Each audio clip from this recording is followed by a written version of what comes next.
کوفہ والوں سے کہا گیا، اے اہل کوفہ، دیکھ لو، امام حسین کے خون ناحق نے ابن زیاد کو نہ چھوڑا۔ آج اس نامراد کا سر اس ذلت و رسوائی کے ساتھ یہاں رکھا ہوا ہے۔ 6 سال ہوئے ہیں، وہی تاریخ ہے، وہی جگہ ہے۔ خداوند عالم نے اس مغرور فرعون کو ایسی ذلت و رسوائی کے ساتھ ہلاک کیا کہ اسی کوفہ اور اسی دارالامارات میں اس بے دین کے قتل پر جشن منایا جا رہا ہے۔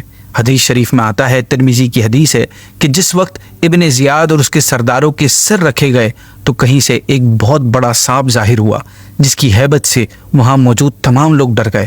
وہ سانپ تمام سروں پر پھرا، جب ابن زیاد کے سر کے پاس آیا تو اس کے نتھنے میں گھس گیا اور پھر تھوڑی دیر ٹھہر کر اس کے منہ سے نکلا۔ اس طرح 3 بار اس سانپ نے سر کے اندر داخل ہوا اور پھر غائب ہو گیا۔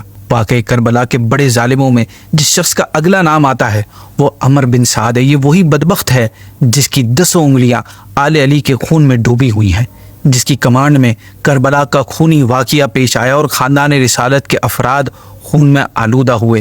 ملک کے رے کی لالچ میں اس ظالم نے بی بی بطول کا ہرا بھرا چمن ویران کر دیا۔ جب یزیدی قاتلوں کا قتل عام شروع ہوا تو ابن سعد اپنی جان بچانے کے لیے ادھر ادھر بھاگنے لگا، لیکن جانباز سپاہیوں نے اپنی صلاحیتوں سے اس کو پکڑ لیا۔ جس وقت ابن سعد سامنے آیا تو اس سے کہا گیا، او دشمن رسول، بتا تجھے کیا سزا دی جائے جس سے دنیا اسلام کے کلیجوں کی وہ آگ ٹھنڈی ہو جائے جو تیرے ناپاک ہاتھوں نے کربلا میں لگائی ہے۔ ابن سعد نے جواب دیا، میں بے گناہ ہوں، میں نے تو صرف حکم کو پورا کیا تھا۔ اسے غصے سے جواب دیا گیا، اے دشمن اسلام، سچ بتا، یزید اگر تیری اولاد کے خون کا حکم دیتا کہ تو کیا اس کو مانتا؟ اسی دوران ایک خبر ملی کہ ابن سعد کا بیٹا حفص، جو کربلا میں امام علی مقام کے خلاف اپنے باپ کی مدد کر رہا تھا، وہ بھی گرفتار کر کے لایا گیا ہے۔ جب سامنے آیا تو جلاد سے کہا گیا کہ ابن سعد کی آنکھوں کے سامنے اس کے بیٹے کا سر تن سے جدا کر دو تاکہ اسے معلوم ہو جائے کہ حضرت علی اکبر اور حضرت علی اصغر کی تڑپتی لاش دیکھ کر امام علی مقام کے دل پر کیا گزری ہوگی۔ ناظرین، جلاد نے آگے بڑھ کر جو ہی حفص کی گردن پر تلوار ماری تو ابن سعد چیخ پڑا۔ ابھی وہ اپنا سر پیٹ ہی رہا تھا کہ اشارہ پاتے ہی جلاد نے ابن سعد کی گردن بھی اڑا دی۔ اسی طرح یہ دنیا ایک اور ظالم و جابر شخص کے وجود سے پاک و صاف ہو گئی۔ ابن سعد کے قتل سے فارغ ہو کر شمر کو سامنے کھڑا کیا گیا۔ یہ وہی خبیث شخص ہے جس نے جگر گوشہ رسول صلی اللہ علیہ وسلم کی گردن پر تلوار چلائی تھی اور فاطمہ کے چاند کو خاک و خون میں ڈبویا تھا۔ یہ خوف کے مارے دہشت سے تھر تھر کانپنے لگا تھا۔ اسے بھی ڈانٹ کر کہا گیا، ظالم، تجھے ذرا بھی غیرت نہیں آئی کہ تو نے اپنے ہاتھوں سے کعبے کی دیوار ڈھا دی، اونٹ اور بکری کی طرح فاطمہ کے لال کو ذبح کیا۔ افسوس، حرم کا چراغ تو نے پھونکوں سے بجھا دیا۔ تیرا ظلم اتنا بڑا ہے کہ اگر تیرا زندہ جسم جلا کر اس کی راکھ ہواؤں میں اڑا دی جائے تب بھی حسین کے خون کا بدلہ نہیں ہو سکے گا۔ پھر جیسے ہی تلوار اٹھائی گئی، شمر نے گڑ گڑاتے ہوئے کہا، میں پیاس سے تڑپ رہا ہوں، مجھے صرف ایک گھونٹ پانی پلا دیا جائے۔ جواب دیا گیا، شمر، وہ وقت یاد کر جب تیری فوج نے فرات کی لہروں پر 22,000 تلواروں کا پہرا بٹھا دیا تھا اور اہل بیت کے بچے اور پردہ دار خواتین 3 دنوں تک پانی کے ایک ایک قطرے کو ترس گئی تھی۔ تجھے پانی نہیں ملے گا، جہنم کا تکلیف دہ پانی تیرے انتظار میں ہے، اب وہیں جا کے پانی پینا۔ شمر کچھ کہنا ہی چاہتا تھا کہ جلاد نے آگے بڑھ کر اس کا سر تن سے جدا کر دیا۔ شمر کی لاش کے بارے میں آتا ہے کہ اس کی لاش کو گھوڑوں کی ٹاپوں سے رون دیا گیا اور کتوں کے لیے پھینک دیا گیا۔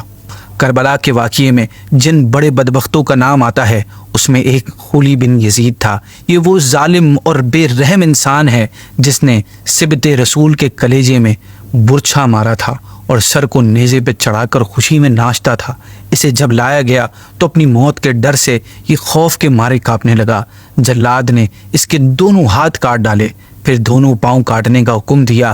تکلیف کی شدت سے وہ زمین پر اچھلنے لگا۔ اسے کہا گیا، ضبط سے کام لے، تیرا جرم تو اتنا سنگین ہے کہ تیرے قتل کے بعد بھی تیری لگائی ہوئی آگ مسلمانوں کے سینوں میں بھڑکتی رہے گی۔ یہ سزا تیرے اعمال کے بدلے کافی نہیں ہے۔ تو جس دردناک عذاب کو ڈیزرو کرتا ہے اس کا سلسلہ تیری آخری ہچکیوں کے بعد شروع ہوگا، یعنی تیرے مرنے کے بعد شروع ہوگا۔ حکیم بن طفیل الطائی وہ بد نصیب انسان تھا جس نے کربلا میں حضرت عباس علمدار کو شہید کر کے ان کے لباس اور اسلحے پر قبضہ کر لیا تھا اور آپ کے مشکیزے پر تیروں کی بارش کر کے اسے شہید کر دیا تھا، جس سے تمام پانی گر گیا تھا۔ عبداللہ نامی سپاہی چند سپاہیوں کے ساتھ اسے گرفتار کرنے گیا۔ اس نے حکیم کو پکڑا اور دربار کی طرف لے جانے کے لیے چل پڑا۔ حکیم کے گھر والوں کو جب پتہ چلا کہ حکیم پکڑا گیا ہے تو انہوں نے کسی ذریعے سے سفارش بھجوائی کہ حکیم قتل حسین میں ملوث نہیں تھا، لہٰذا اسے مارا نہ جائے۔ حکیم کوفہ کنونس ہو گیا اور اس نے فیصلہ کیا کہ سپاہیوں کے حکیم کو لانے کے بعد وہ اسے رہا کر دے گا۔ ادھر سپاہیوں کو راستے میں یہ بات معلوم ہوئی کہ حکیم کے لیے سفارش کی گئی ہے اور اب وہ آزاد کر دیا جائے گا، لہٰذا انہوں نے اپنے ہیڈ عبداللہ سے کہا کہ یہ بدبخت سفارش کی وجہ سے بچ جائے گا، حالانکہ ہم سب اس کے جرم سے بخوبی واقف ہیں، لہٰذا بہتر یہی ہے کہ ہم اسے راستے میں ہی قتل کر دیں۔ عبداللہ کو بات سمجھ آ گئی، لہٰذا اس نے حکیم کو قتل کرنے کی اجازت دے دی۔ سپاہی حکیم کو ایک گھر میں لے گئے، اسے ایک جگہ کھڑا کیا، اس کے ہاتھ باندھ دیے اور کہا تو نے حضرت عباس بن علی کو شہید کیا تھا اور امام علی مقام کو تیر مارا تھا، ہم بھی تجھے تیروں کا نشانہ بناتے ہیں۔ یہ کہہ کر انہوں نے اس پر پے در پہ تیروں کی برسات کر کے اسے ہلاک کر دیا۔ ناظرین، باقی لوگوں کا انجام کیا ہوا انشاءاللہ ہم یہ کل 8th ایپیسوڈ میں انشاءاللہ سنیں گے۔